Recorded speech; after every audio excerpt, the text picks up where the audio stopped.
बोले सदगुरुदेव भगवान की जय।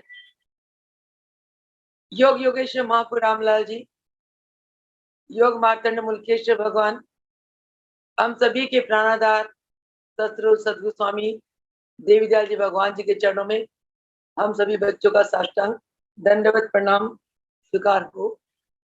प्रभु जी की कृपा करुणा आशीर्वाद से ये हम सत्संग का आनंद ले रहे हैं। बच्चों ने आज बहुत ही उत्साह के साथ बहुत ही भावपूर्ण प्रभु जी के भजन गाए। इससे ये लगता है कि भक्तों के बच्चों के अंदर प्रभु जी की भक्ति का पूरा संस्कार है। हमारे प्रभु जी के भक्तों के जितने बच्चे हैं, छोटे बच्चे हैं, उनके अंदर पूर्ण संस्कार है, उनके अंदर दिव्य शक्तियां सोई हुई है। और धन है वो माँ बाप जो बच्चों को इन शक्तियों को जगाने के लिए प्रोत्साहित करते हैं, उनको बढ़ावा देते हैं, उत्साहित करते हैं। और वो माँ बाप धन है जो इतनी छोटी उम्र में बच्चों को योग की शिक्षा दे रहे हैं। योग आसन, योग प्राणायाम की शिक्षा बच्चों को बचपन से ही दे रहे हैं। धन है वो माँ बाप जो अपने बच्चों को इतनी सुंदर सुंदर भजन सिखाते हैं। मैं तो वो नीता थे छोटी सी बच्ची और सारा भजन उसको याद है, जैसे कोई ब्रॉड कोई मैच्योर्ड आत्मा गा रही हो। इतनी छोटी सी बच्ची इतने भजन कैसे याद करती होगी, उसको पढ़ना कैसे आता होगा। ये सब प्रभु जी की कृपा करना आशीर्वाद से इन आत्माओं की पिछले जन्मों की कमाई है। आत्मा है पिछले जन्म में पुण्य कर्म करके इस जन्म में प्रभु जी के दरबार से जुड़ती है। कि आज के बच्चे अगर इस प्रकार ज्ञानवान, निष्ठावान और आदर्शवान बनेंगे तो हमारा भविष्य बहुत उज्जवल होने वाला है। इसी के पर प्रभु जी सत्संग करवा रहे हैं। करते हैं प्रभु आपकी कृपा करुणा आशीर्वाद से इस सत्संग में जो भी बुलवाएंगे आप जी ने बुलवाना है। ऐसी दया करना कि आप जी के दिए हुए ज्ञान को हम अंतरात्मा में उतार ले, हमारी बुद्धि विकसित हो, हमारी बुद्धि आपके दिए ज्ञान को समझे और उसी अनुसार हमारा जीवन चले और हम दिन प्रतिदिन योग के पथ पर आगे बढ़ते चले और एक दिन परम पिता परमेश्वर से हम अभेद हो जाए, जिससे कि ये मनुष्य जन्म सार्थक हो। ऐसे प्रार्थना के साथ प्रभु जी के चरणों में लाख लाख बार प्रणाम। हो सदगुरुदेव भगवान की जय। आज का जो सत्संग का जो विशेष जो पाठ्य है, जो अध्याय है, वो है शिक्षा और चरित्र। महाराज जी फरमाते हैं कि हमें कैसे शिक्षा प्राप्त करनी चाहिए जिससे हमारा चरित्र बने, हमारा मानसिक बल बने और हमारी बुद्धि का विकास हो, और जिसको प्राप्त करके हमारा जीवन सार्थक हो। अगर हमारा जीवन चरित्रवान नहीं है, हमारा मानसिक बल तो बिल्कुल कमजोर है, और अगर हमारी बुद्धि विकसित नहीं है, तब ये मानव जीवन सार्थक नहीं है। महाराज जी फरमाते हैं कि शिक्षा और चरित्र दोनों का बहुत घनिष्ठ संबंध है। आप शिक्षा, हमें ऐसी शिक्षा मिलनी चाहिए जिससे कि हमारा चरित्र का निर्माण हो। महाराज जी फरमाते हैं कि संसार में बहुत शिक्षा है, उन शिक्षाओं में से सबसे प्रथम, सबसे उच्चतम कोटि की शिक्षा कौन सी है? वो है योग अभ्यास की शिक्षा। क्योंकि योग आज जो है वो एक अनुभवी ज्ञान है, वो क्रियात्मक ज्ञान है, किताबी ज्ञान नहीं है। बाकी जितनी शिक्षा है उन शिक्षाओं को हम ग्रहण करके अपना चरित्र निर्माण नहीं कर पाते, या हमारी बुद्धि का विकास नहीं होता, या मानसिक बल का उत्थान नहीं होता बाकी शिक्षाओं से। योग शिक्षा या योग अभ्यास एक ऐसा साइंस है जिसको प्राप्त करके हम अपने और अपने बच्चों के बुद्धि का विकास कर सकते हैं, अपना आत्म बल को बढ़ा सकते हैं, हम चरित्रवान बन सकते हैं और मानसिक बल को बढ़ा सकते हैं। योग अभ्यास करने से हमारे अंदर दया आ जाती है, शीलता आ जाती है, क्षमावान हम बन जाते हैं, हमारे अंदर प्रेम आता है, हमारे अंदर निष्काम सेवा की एक भावना पैदा हो जाती है, यानी कि हमारा चरित्र जो है उच्च कोटि का बन जाता है। समाज में उन मनुष्य को सबसे उच्च कोटि का माना गया जो मनुष्य परहित में जीते हैं, जो निष्काम कर्म करते हैं, जो मनुष्य समाज के प्राणियों के साथ प्रेम करते हैं, सद्भावना रखते हैं, जिनके अंदर संतोष है, शीलता है, जो दयावान है, ऐसे मनुष्य को उच्च चरित्रवान मनुष्य कहते हैं। तो महाराज जी फरमाते हैं कि ऐसे चरित्रवान केवल और केवल हम योग अभ्यास के द्वारा ही प्राप्त कर सकते हैं। फिर एक प्रश्न आता है कि ये योग शिक्षा क्या है? योग एक ऐसी शिक्षा है, योग अभ्यास एक ऐसा विज्ञान है जिसको अपनाकर हम अपने अंदर की सोई हुई ईश्वरीय शक्तियों को जगा सकते हैं। मनुष्य ने अपने प्रयास से अपनी सोई हुई ईश्वरीय शक्तियों को खुद जगाना होता है। हम चाहे, हम अगर कहेंगे कि हम दूसरों को हम शिक्षित बना देंगे, बिल्कुल नहीं। आप चाहोगे कि मैं अपने बच्चों को शिक्षित बना देता हूँ, एजुकेटेड बना देता हूँ, बच्चों का इस प्रकार विकास मैं कर दूं, उसका बुद्धि का विकास कर दूं, बच्चे का मानसिक बल बढ़ा दूं, बच्चे का आत्मबल बढ़ा दूं, बिल्कुल नहीं, आप नहीं कर सकते हैं। बुद्धि का विकास या मानसिक शक्ति का विकास, मनोबल का विकास या आत्मबल का विकास, ये प्रत्येक प्राणी के अंदर स्वयं में होता है, क्योंकि ये विकास का जो जड़ है वो क्या है, जो विकास की जो शक्तियों का जो सोर्स है वो क्या है, आत्मा। ये विकास की जो शक्तियों का सोर्स जो आत्मा है, ये आत्मा प्रत्येक प्राणी के अंदर है। ये आत्मा ये विकास स्वयं करती है। आप सोचते हो मैं बच्चे को शिक्षित बना दूं, मैं बच्चे को ये बना दूं, ये कर दूं, बच्चे का ऐसा कर दूं, ऐसा कुछ नहीं। तो ऐसी भावना के साथ हम बच्चों को डांटते भी हैं, हम बच्चों को गुस्सा भी करते हैं, नाराज भी होते हैं, बच्चों को नेगेटिव बातें भी करते हैं। उससे क्या होता है, उससे बच्चों का विकास रुक जाता है। महाराज जी फरमाते हैं हमें क्या चाहिए कि ये ईश्वरीय शक्तियों को जगाने के लिए हमें बच्चों को प्रोत्साहित करना चाहिए। उनके अंदर, हमारे अंदर रचनात्मक विचार होने चाहिए, हमारे अंदर विद्यात्मक विचार होना चाहिए, एजुकेटेड विचार होने चाहिए, उच्च कोटि के विचार होने चाहिए। हमें बच्चों को उच्च कोटि के विचारों के द्वारा बच्चों को प्रोत्साहित करना चाहिए। बच्चों को बिल्कुल खुला छोड़ दो, जितना खुला छोड़ोगे, बच्चों के साथ जितनी पॉजिटिव बातें करोगे, बच्चों को जितना प्रोत्साहित करोगे, उतना बच्चे अपना विकास स्वयं करेंगे।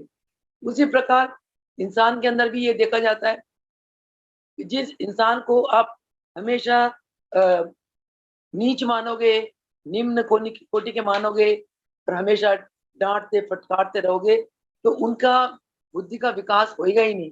वो अपने आप को बहुत क्षुद्र मानने लगेंगे, वो अपने आप को बहुत उनके अंदर बहुत हीन भावना आने लगेगी। तो ऐसा ही एक उदाहरण पुस्तकों में पढ़ने को आता है। जैसे न्यूयॉर्क के पास आयरलैंड है। आयरलैंड के जो लोग बहुत वर्ष पहले अशिक्षित थे और उनके शक्ल आकार वगैरह भी बहुत भयानक थी, और उनको हमेशा समाज के जो अंग्रेज लोग उनको बड़े हीन नजरों से देखते थे। हीन नजर देखते देखते वो आयरलैंड, आयरिश जिनको कहते हैं, आयरलैंड के लोगों के अंदर ऐसे एक हीन भावना आ गई कि हम शुद्र है, हम नीच है, हम नीच कर्म करते हैं, और हम बिल्कुल उनका मनोबल, हमारा मनोबल बहुत डाउन है, और हम दूसरों के दास हैं, हम जीवन में कभी विकास कर ही नहीं सकते। इस प्रकार बहुत निगेटिव थिंकिंग वाले वो बन चुके थे, अपने आप को बड़े हीन मानते थे, और उस आयरलैंड का विकास होता ही नहीं था। कुछ समय बीतने के बाद वो आयरिश लोग, जो आयरलैंड जो होते हैं, अमेरिका के जो आयरलैंड में जो आयरिश लोग होते हैं, तो कुछ वर्ष बाद वो आयरिश लोग अमेरिका, भूख लगा था, अमेरिका गए विद्या अध्ययन करने के लिए। विद्या अध्ययन करने के बाद उनको पहले तो प्रकृति की तरफ से ये उनको आवाज आती थी कि तुम हमेशा गुलामी बने रहोगे, तुम्हारा विकास नहीं हो सकता, तुम हमेशा दूसरों के अंडर ही काम करोगे, तुम्हारा बुद्धि का विकास कभी नहीं हो सकता, तुम्हारा मनोबल कभी बढ़ नहीं सकता। ऐसे उनके अंदर भावना आती थी। जब उन्होंने पढ़ाई कर ली, पढ़ाई में शिक्षा में योग की शिक्षा प्राप्त करी उन्होंने। योग की शिक्षा में उनको ये ज्ञान मिला कि प्रत्येक मानव समान है, प्रत्येक मानव के अंदर एक ही ईश्वरीय ताकत विराजमान है। परमात्मा आत्मा के रूप में प्रत्येक मानव में विराजमान है। प्रत्येक मानव में सामर्थ्य ईश्वरीय शक्ति सब बराबर है। सिर्फ क्या है, हमें प्रोत्साहन की जरूरत है, हमें पुरुषार्थ की जरूरत है, हमें मेहनत की जरूरत है। जब तक हम मंजिल तक नहीं पहुंच पाए, हम तब तक अभ्यास करें, प्रयास करें। प्रयास और अभ्यास से हमारे अंदर ये सोई शक्तियों को हम जगा सकते हैं। उनके अंदर ये भावना आ गई कि हम भी ऊंचाई में आ सकते हैं। ये भावना आते ही फिर वो खूब मेहनत करने लगे, कठोर परिश्रम करने लगे। तो प्रकृति की तरफ से उनके कान में आवाज आई, उठो, जागो, तुम भी अन्य इंसान की तरह हो, तुम भी अपने आप को ऊंचाई में ला सकते हो, तुम्हारा बौद्धिक विकास हो सकता है। तो ऐसे करके उन्होंने खूब मेहनत करनी शुरू करी। सारे आयरलैंड जितने हैं, जो अमेरिका के पास जितने द्वीप थे, जहाँ के लोगों को बहुत एक दास करके बहुत नेग्लेक्ट करते थे समाज में, उनको एंटर भी नहीं करने दिया जाता था, उन्होंने अपने आयरलैंड के बहुत विकास कर लिया। अब आयरिश लोग आज अमेरिकन लोगों की तरह बराबर विकसित रूप में है।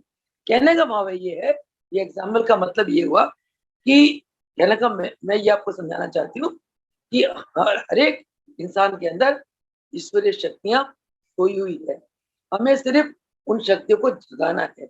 इसीलिए गुरु क्या करते हैं, गुरु शिष्य को जब नामदान देते हैं, तो नामदान देते हुए गुरु अपनी ईश्वरीय शक्ति शिष्य के प्राणों में डाल देते हैं और अपनी आत्मा की एक आकर्षण शक्ति के साथ गुरु शिष्य के प्राण को आकर्षित करते अपने तरफ, और शिष्य के अंदर गुरु अपने प्रति एक श्रद्धा और प्रेम की भावना जगाते हैं। फिर गुरु शिष्य को कहते हैं कि बेटा, तेरे को ये साधना मैंने दी है, इस साधना का तू अभ्यास कर, ये नामदान दिया है, इस नामदान को तू अजपा जाप कर, भक्ति कर, तू सेवा कर, निष्काम कर्म कर। तो शिष्य जितना गुरु की आज्ञा में उतरता जाता है, शिष्य का उतना कल्याण होता है। शिष्य के अंदर कोई शक्तियां थी पहले से, परंतु इस शक्ति को किसने जगाई, गुरु ने जगाई। कैसे जगाई, योग शिक्षा के द्वारा। योग शिक्षा के द्वारा जब गुरु ने शिष्य के अंदर ये सोई शक्ति को जगा दी, तो शिष्य का मनोबल बढ़ गया, शिष्य के अंदर परहित में जीने की भावना आ गई और शिष्य का चरित्र ऊंचा हो गया। जब भगवान कहते हैं कि जब आप परहित की बात करते हो, दूसरों के हित में यानी कि सेवा में आप जीवन जीते हो, तो आप समाज में बहुत प्रिय होते हो। समाज में वही आत्माएं प्रिय होती हैं जो दूसरों के लिए जीती है, जिनके अंदर परहित की भावना होती है और दूसरों की सेवा करती है। तो परहित की भावना कौन पैदा करता है, ये गुरु पैदा करते हैं। वो भावना हमारे अंदर होती है तो गुरु इस भावना को जगा देते हैं। वही अर्जुन पहले कितना कायर था, और महाभारत के युद्ध में जब दोनों दलों के बीच में अर्जुन ने कहा, मधुसूदन अपनी मेरी रथ को दोनों सेनाओं के बीच खड़ा करो, उधर देखो मेरे 5 पांडव है, दूसरी तरफ कौरव सेना, तो तुम्हारे मेरे रिश्तेदार है। और अर्जुन बड़ा घबरा गया, कायर हो गया, गांडी उतार दिया, कृष्ण के चरण पड़ गया, हे मधुसूदन, रब दे वास्ते मैं नहीं युद्ध करूंगा, मेरे वश का नहीं है, क्योंकि वो मोह के वश में कायर हो गया। देखो, जिसके अंदर ईश्वरीय शक्ति है, वही शक्ति जो कृष्ण के अंदर थी, वही शक्ति अर्जुन के अंदर भी है, परंतु मोहवश उसकी वो नेगेटिव विचारों के कारण, ऋणात्मक विचारों के कारण, नेगेटिव थॉट्स के कारण वो अंदर से कमजोर हो गया, उसका मनोबल गिर गया। मनोबल गिरने पे फिर भगवान कृष्ण ने उसके मनोबल को उठाने के लिए बहुत उपदेश किया, माना ही नहीं, उसको उपदेश पल्ले ही नहीं पड़ी। हार मान के भगवान को अपना विराट रूप दिखाना पड़ा। जब भगवान ने अपना विराट रूप दिखा दिया, ये बता दिया अर्जुन तूने कुछ नहीं करना, तू मेरा सखा है, तू मेरे से प्रेम करता है, मैंने तो इतनी महान कार्य में सिर्फ तेरे को निमित्त बनाना था, सारा कुछ मैंने ही करना है, करा करा मेरे द्वारा है। इतना विराट रूप देखा कि ये तो भगवान दिलों की नाथ कृष्ण के रूप में मेरे सामने है। फिर जाके अर्जुन की ज्ञान की चक्षु खुल गई, वो सोई शक्ति अर्जुन की जान गई और वो अर्जुन फिर महारथी बन गया। तो महारथी बन के युद्ध में पूरी ताकत आ गई उसके अंदर, ताकत के साथ उसने युद्ध करा, युद्ध में विजय। उसी प्रकार हम अपने बच्चों को अगर ताकतवर बनाना चाहते हैं तो हमें अपने बच्चों को फ्री छोड़ देना चाहिए। हर एक बच्चा अपने अपने जन्मों के कर्मों के अपने संस्कार के अनुसार अपना विकास करता है। हम क्या करते हैं, बच्चों को घर के दायरे में बांध लेते हैं, उनके अंदर प्रेशर डालते हैं, डांटते फटकारते, उनका मनोबल उठ ही नहीं पाता। बच्चा अगर चाहे पापा मैंने ये करना है, ना जाना है, पिता माता का ये धर्म है, बच्चे की इच्छा की पूरी करो। माता और पिता तो बच्चों को सिर्फ प्रोत्साहित करा, बेटा तू ये जाना चाहते कर रहे। बच्चों का विकास अपने आप ही होता है।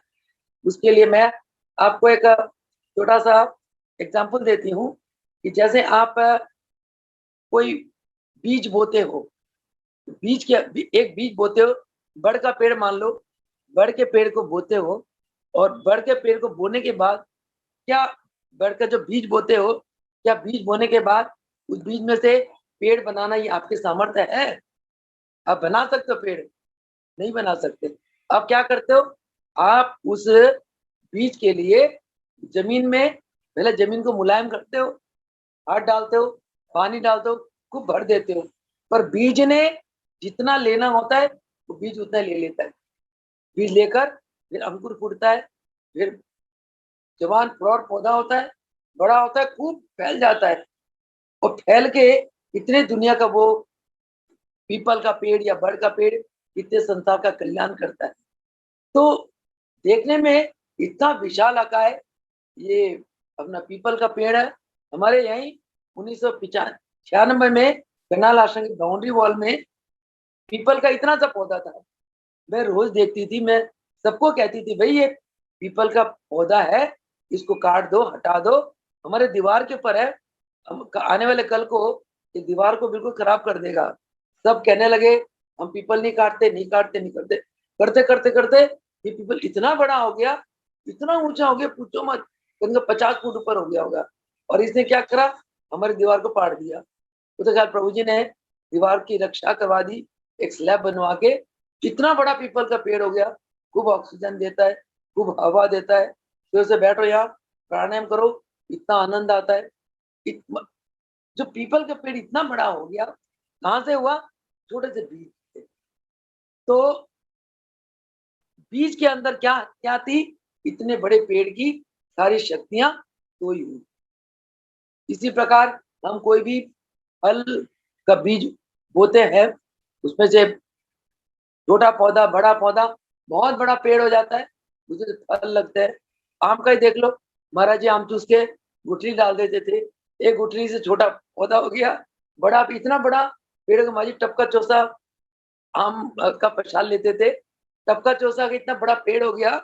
पिछले साल इतने इतने आम लगे, इतने आम लगे, मेरे ख्याल से 50 किलो आम निकले होंगे। तो एक इतने से बीज में इतनी शक्तियां सोई हुई थी। उसी प्रकार हम सभी आत्मा हैं, आत्मा के अंदर जो जो एक बहुत सूक्ष्म चिन्मय सूक्ष्मतम रूप में है, उसके अंदर अनंत ईश्वरीय शक्तियां हैं। ये शक्तियां विकसित अपने आप होती है। तो हमें सिर्फ इन शक्तियों को विकास करने के लिए किसी के द्वारा एक डायरेक्शन चाहिए, रास्ता चाहिए। वो रास्ता गुरु शिष्य को देते हैं, गुरु शिष्य को राह बताते हैं। राह बताते तो जो शिष्य जितना मेहनत करेगा उसका उतना विकास होता है। उसी प्रकार माता पिता को क्या चाहिए? माता पिता अपने बच्चों को प्रोत्साहित करे, उनको धनात्मक विचार दे, रचनात्मक विचार रखे, विद्यात्मक विचार बच्चों के अगर रखे तो विकास तो अपने में होते हैं। अब आज जो सत्संग था, सत्संग में कितने बच्चों ने इतना अपना विकास दिखाया। क्या बच्चों को ऐसा माँ बाप ने बनाया? नहीं बनाया। माँ बाप ने सिर्फ दिशा दे दी, बेटा ये भजन है, इसको याद करना। वो बच्चे की अपनी अपनी कला है, बच्चे की अपनी एक विकास की शक्ति है, जिस शक्ति के द्वारा बच्चे ने अपने गाने की कला को विकास कर लिया। कई बच्चों को माँ बाप ने कहा, बेटा ये घटना याद कर लो, इसको तुमने आज सुनाना है, प्रभु जी का अलौकिक घटना। बच्चे का अपना इंटेलिजेंस है, उस घटना को बच्चा इस प्रकार समझता है, समझकर किस प्रकार विकास में लाता है, प्रकाश में लाता है। तो महाराज जी फरमाते हैं कि विद्या तो संसार में अनेक प्रकार की है, परंतु हमने वो विद्या लेनी है जिस विद्या से हम अपने जीवन को क्रियात्मक बना सकते। अब संसार में क्या होता है, लोग विदेशों से बहुत ज्ञान लेते हैं, विदेशी किताबों को पढ़ के कोई जज बन रहा है, कोई बैरिस्टर बन रहा है, कोई बहुत बड़ा वकील बन रहा है, कोई इंजीनियर बन रहा है, कोई साइंटिस्ट बन रहा है, सारे बना है। परंतु क्या इन विद्याओं से किसी की चरित्र बन जाता है? क्या इन विद्याओं से दया आ जाती है, क्षमावान बनता है बंदा, संतोषी बनता है, निष्कामी बनता है? क्या इन विद्याओं से किसी की बुद्धि का विकास होता है? इन विद्याओं से किसी का चरित्र निर्माण होता है? इन विद्याओं से क्या हम समाज का चरित्र के हिसाब से उत्थान कर पाते हैं? नहीं। विद्या वो है जिस विद्या से हमारा चरित्र का निर्माण होता है। विद्या वो है जिन विद्या से हमें अनुभव हो जाए, हमारे अंदर दया आ जाए, शीलता आ जाए, क्षमावान आ जाए, निष्कामता आ जाए, परिहित में जीने की एक शुद्ध भावना आ जाए। और क्या जितने शिक्षित लोग हैं, जरूरी है उनके अंदर प्रेम भावना है? क्या वो दूसरों को कुछ ज्ञान का अनुभव करा सकते हैं? नहीं। अगर करा सकते होते, विश्व में जो सबसे बड़ा विद्वान है, वो आज विश्व का गुरु होता है। परंतु विश्व के गुरु कौन है?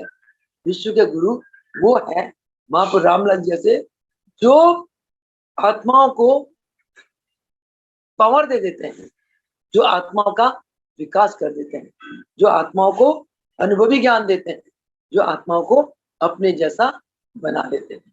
तो उसके लिए एक ही योग अभ्यास, और योग अभ्यास करना हमें चाहिए। और हमें योग अभ्यास के लिए बच्चों को प्रेरणा देना चाहिए, क्योंकि योग अभ्यास से ही हमारे अच्छे संस्कार, अच्छे गुण वो सक्रिय हो जाते हैं। तो योग विद्या के बराबर संसार में कोई विद्या नहीं। तो इसीलिए हमें क्या क्या करना चाहिए कि प्रत्येक बच्चे को हमने शिक्षित करना चाहिए। बच्चे को शिक्षित कैसे करेंगे? हम बार बार उसके अंदर सोई हुई शक्तियों के लिए प्रोत्साहित करेंगे, उसके अंदर सोई हुई शक्ति के लिए जागृत करेंगे।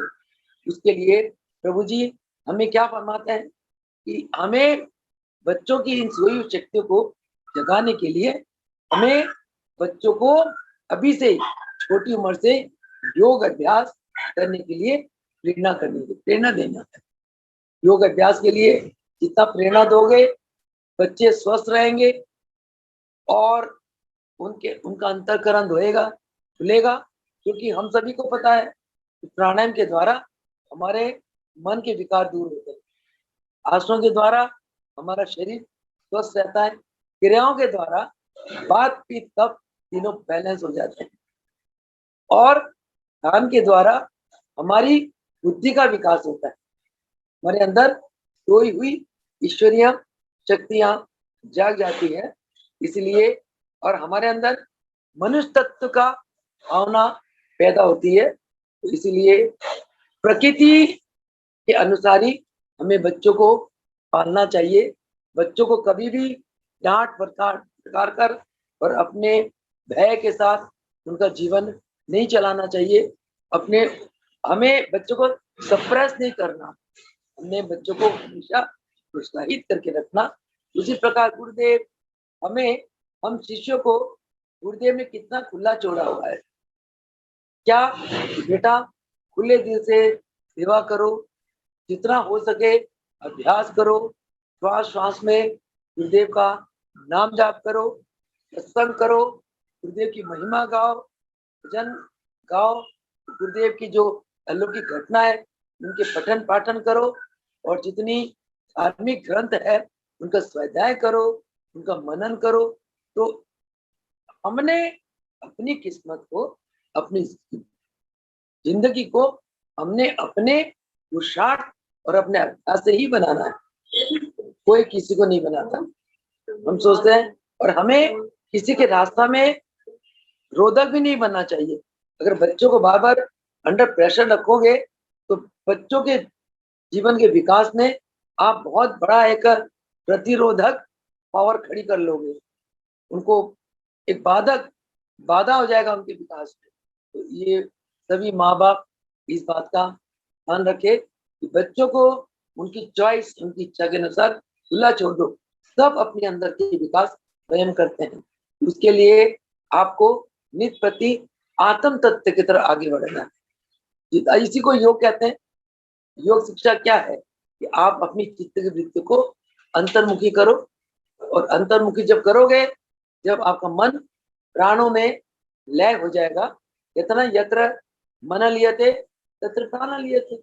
जब मन प्राण एक दूसरे में लय हो जाता है, तब आपको आपकी आत्म शक्ति जाग जाती है, और आत्म शक्ति जागकर वो आत्मा आपका विकास करती है। आप एक दिन परमात्मा को प्राप्त करने के लिए सक्षम हो जाते हो। हम कहते हैं प्रभु जी हमें अपने दर्शन दे दे, प्रभु जी हमें भगवान से मिला दे। प्रभु जी तो हमें भगवान से मिलने के लिए उन्होंने हमें रास्ता दिखा दिया,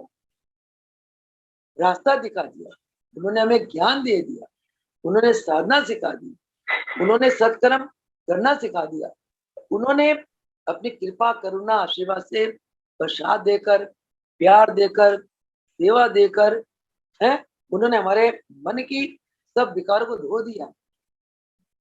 जो जिसने भी गुरुदेव के चरणों से प्रीति किया, मैं समझती हूँ उसके अंदर राग द्वेष ईर्ष्या तेरा मेरा ऐसे तामसिक विचार रह ही नहीं सकते।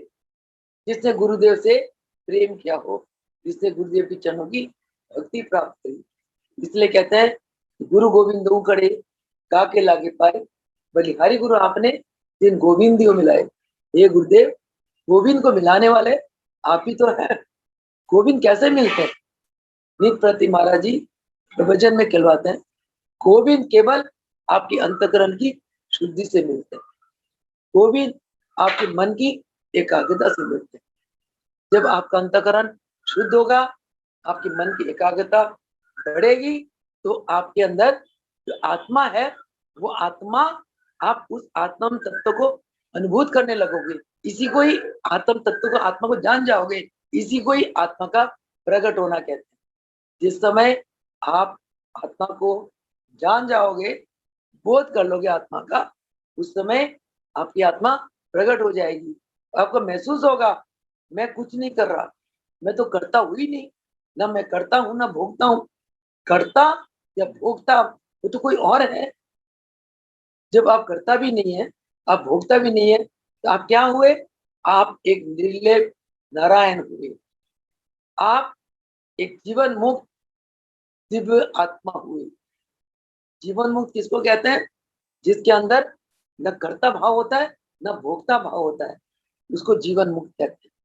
और ऐसे प्राणियों का जीवन बहुत आनंद में गुजरता है। ये बिल्कुल आपको क्रियात्मक और प्रैक्टिकल ये अनुभवी का ज्ञान बता रही हूँ। जिस समय आप हर पल आपकी जो अंदर की सूक्ष्म वृत्ति है, वो संसारिक इधर उधर बातों में ना फंसकर केवल अपने गुरुदेव के प्रेम में डूबा रहे, आपका कल्याण हो जाएगा। ये है भक्ति मार्ग। भक्ति मार्ग ज्ञान मार्ग से बहुत ऊपर है, बहुत ऊपर है। ज्ञान मार्ग में फिर भी ज्ञान के कारण कभी ना कभी एक अहम आ जाती, देखो भगवान की कृपा से मुझको कितना ज्ञान है, मैं सबको ज्ञान बांटता हूँ, कहीं ना कहीं सूक्ष्म अहम आ जाती है। परंतु भक्ति मार्ग में कोई कर्तापन आता ही नहीं है। भक्ति मार्ग उसको कहते हैं कि जब आप आत्म रूप से हर पल हर कार्य में भगवान को देखते हो, क्योंकि जिससे प्रेम करते हो, गोपियों का क्या था, गोपियां धान काटते हुए, गऊ चराते हुए, दूध बिलोते हुए, मक्खन बिलोते हुए, दूध निकालते हुए, खेतों में जाते हुए, फूल तोड़ते हुए, पानी भरते हुए, हर वक्त किशन किशन किशन किशन, उनकी वृत्तियां किशन में रहती थी, क्या कर रही उनको पता नहीं होता था। जबकि वृत्तियां कृष्ण में है तो कृष्ण भी तो उनके अंदर है। इसी के नाम प्रेम, अनन्य भक्ति, अनन्य प्रेम। और इस प्रकार कृष्ण में वो उनकी वृत्तियां रमी रहती थी, तो अहंकार कहाँ से आएगा। उनको यही लगता है कृष्ण ही खा रहा है, वही पी रहा है, वही सो रहा है, सब कुछ वही कर रहा है, इसको कहते हैं अनन्य भक्ति। ऐसी भक्ति हमारे गुरुदेव देते हैं। जब गुरुदेव के चरणों में हम ऐसा, गुरुदेव है ही ऐसे, गुरुदेव है ही ऐसे, वो हमारे अवगुणों को, वो रीतियों को कभी नहीं देखते, हमेशा हमें बख्श देते हैं। तो वो हमें अपना जैसा बनाना चाहते हैं। वो कहते हैं मैं ऐसा हूँ, मेरे बच्चे, मेरे शिष्यगण ये भी ऐसा ही बने, मुझ में जो दिव्य शक्तियां, मेरे बच्चों को भी ये शक्तियां प्राप्त करें, बच्चे भी ये शक्तियां प्राप्त करें। परंतु बच्चे कहना तो माने। अच्छा, गुरुदेव के चरणों में जब बच्चे कहना मानेंगे, यानी कि गुरु के वचनों का पालन करेंगे। गुरु के वचनों का एक एक वचनों में गहरा राज है। जिसने इस महिमा को छान ली, उसका जहाज कभी नहीं डूबता, यानी कि वो सागर वो आराम से पार कर जाता है। ये गुरु की शक्ति है। तो यही योग शिक्षा है। और आज का प्रवचन इसी के ऊपर था, योग शिक्षा और चरित्र। आपने चरित्रवान स्वयं बनना है, बच्चों को बनाना है, तो आप योग शिक्षा को ग्रहण करो। योग शिक्षा वो शिक्षा है, वो विज्ञान है जो हमारी सोई हुई शक्तियों को जगा देती है। शक्ति अंदर है, आप अपने आप को आज के बाद कभी कमजोर मत समझना, कभी निर्मल मत समझना, कभी ये मत समझना कि भगवान हमसे बहुत दूर चले गए, भगवान हमसे दूर है, नहीं। हर पल ये धनात्मक विचार में रहना, पॉजिटिव थिंकिंग में, मेरा प्रभु मेरे साथ, मेरे प्रभु मेरे आत्मा में विराजमान। तो अपनी आत्मा को जगाओ। कैसे जगाओगे, जब सांसारिक बातें छोड़कर अंदर प्रवेश करोगे। आज्ञा चक्र में अपनी वृत्तियों को स्थिर कर लो, आपको दिव्य दर्शन होने लगेंगे। आज्ञा चक्र से आप धीरे धीरे सहस्त्र चक्र में चले जाओ, शून्य चक्र में चले, वहां आपको गुरुदेव विशाल दिव्य स्वरूप में गुरुदेव के दर्शन होंगे। तो इस दर्शन के पहले बहुतों को तत्वों के दर्शन होते हैं, तत्वदर्शी योगी कहलाते हैं, अति पवित्र होते हैं। बहुतों को मधुर अनहद नाद सुनाई देते हैं, वो उसी में लय हो जाता है, इसको लय योग कहते हैं। योग के अलग अलग, तो हमने प्रभु जी की आज्ञा आशीर्वाद से नित्य प्रति अभ्यास में बैठा है। महाराज जी ने हमें अभ्यास के ऊपर ज्यादा जोर दिया। आजकल आप सुबह काफी भगत सुबह 6 से लेके 7:20 तक अभ्यास करते हो, उसके बाद एक छोटा सा भजन, बहुत अच्छी बात है। ये अभ्यास का अगर आपका 6 महीना भी नियम बन जाएगा, इस अभ्यास का आपके तन में, आपके मन में इतना अच्छा प्रभाव पड़ेगा, और आपको हर पल इतना आनंद रहेगा, और आप अपने जीवन में जिस भी अच्छे काम के लिए संकल्प करोगे, संकल्प पूरा हो जाएगा, और आपके अंदर की ईश्वरीय शक्तियां जागेंगी और ईश्वरीय कार्य कराएंगे आपके द्वारा। आप संसार में धन हो जाओगे, आप अपने जीवन को, अपने जन्म को सार्थक बना लोगे। इसके लिए अभ्यास, रात्रि समय से सो जाओ, सुबह जल्दी उठकर अभ्यास में आने के पहले 1 घंटा ध्यान में बैठो। 1 घंटा महामंत्र का जाप करो, ध्यान नहीं लगता। ओम नमो प्रभु रामलाल जी परब्रह्मे नमः। 1 घंटा में 11 माला पूरे हो जाते हैं। 1 घंटा ध्यान में बैठो, उसके बाद अभ्यास करो। अभ्यास करने के बाद थोड़ा नाक में घी वगैरह डाल के, चाहे दूध जो कुछ लेते हो लेकर थोड़ा विश्राम में चले जाओ। दिन में जब भी समय हो आप 1, 1.5, 2 घंटा ध्यान में बैठो। रात को सोने के पहले आधा घंटा फिर ध्यान में बैठ जाओ। 24 घंटे में 1-1 घंटा करके 3 बार ध्यान में बैठ जाओ। आप इस नियम को 40 दिन तक करो, देखो आपका जीवन बिल्कुल बदल जाएगा। आपके जीवन के सारे दुख, कष्ट, क्लेश सब समाप्त हो जाएंगे। उसके जगह आपका जीवन आनंद ही आनंद से भर जाएगा। और ये प्रेरणा बार बार महाराज जी हम लोग को देते थे। अब महाराज जी आप लोगों को ये प्रेरणा दे रहे हैं। महाराज जी की आज्ञा है, आशीर्वाद है, श्री वचन है। इन वचनों को पालन करो। आज से नियम बना लो कि मैंने 24 घंटे में 3 घंटा ध्यान में बैठना ही बैठना है। एट ए टाइम 1 घंटा बैठ लो, बहुत है। 1 घंटा सुबह बैठ जाओ, 1 घंटा दिन में बैठ जाओ। शाम को तो हम 2 घंटे जूम का आनंद लेते ही हैं, और 1 घंटा रात को विश्राम के पहले बैठ जाओ। देखना महाराज फरमाते हैं रात को सोने के पहले अगर आप ध्यान में बैठ जाओ तो पूरी रात आपको दिव्य नजारे आएंगे। महाराज जी भी आ जाते हैं ध्यान में, सपने में आ जाते हैं। आप आजमा के देखना। अगर आप सपने में महाराज जी के दर्शन करना चाहते हो, सोने के पहले पैर धोकर पैर में थोड़ा सरसों का तेल लगा लो और 1-1 ड्रॉप आंखों में ये अंजन आंख की दवाई डालो, आंख बंद कर दो ताकि मोतिया से बचे रहो। आंखों को धो के फ्रेश होके पूरब के तरफ या दक्षिण के तरफ मुंह करके और ध्यान में बैठ जाओ। 1 घंटा जाप ही कर लो। जाप करने से 11 माला के जाप से 1 घंटे की सीटिंग बन जाती है। तो 1 घंटा जाप में बैठोगे ना तो आपको जाप में बैठते बैठते आपका ध्यान लग जाएगा, आपको पता ही नहीं चलना। और भोजन के सोने के 2 घंटे का गैप रखो। एक तो ये करो। सुबह आप 4:30 बजे उठ जाओ, फ्रेश फ्रूश होके 4:45 से लेकर 4:45 तक 1 घंटा फिर जाप में बैठ जाओ। करके तो देखो, 1 दिन नींद आएगी, 2 दिन नींद आएगी, आपकी आदत पड़ जाएगी। फिर 6 से लेके 7:30 तक जूम का आनंद लो। 7:30 के बाद नाक में घी या बादाम डालो, तो दूध चाय लेकर 1 घंटा सो जाओ, रेस्ट कर लो। आजकल सब कर सकते हो। उसके बाद फिर दोपहर को भोजन के 2 घंटे के बाद यानी कि जूम मीटिंग शुरू होने के पहले 1 घंटा फिर जाप में बैठ जाओ। जाप करो प्रकार का एक सिस्टम आप बना लो तो बहुत बढ़िया रहेगा, आपका जीवन दिव्य बन जाएगा। ये तो कोरोना के लॉकडाउन करके हम लोग हाउस होल्ड वर्क में भी या सोशल वर्क में भी थोड़ा सा कम इन्वॉल्व है, क्योंकि लॉकडाउन में हम लोग अंदर ही बैठे हुए, स्टे एट होम। अंदर बैठ के इस चीज का अभ्यास बना लो कि मैंने दिन में, और आज से आप लोग डायरी बनाओ, डायरी में लिखो मुझे 1 हफ्ते के बाद डायरी दिखाना, ठीक है। अपने आप को खुद चेक करो, अपने आप को खुद चेक करो कि मैं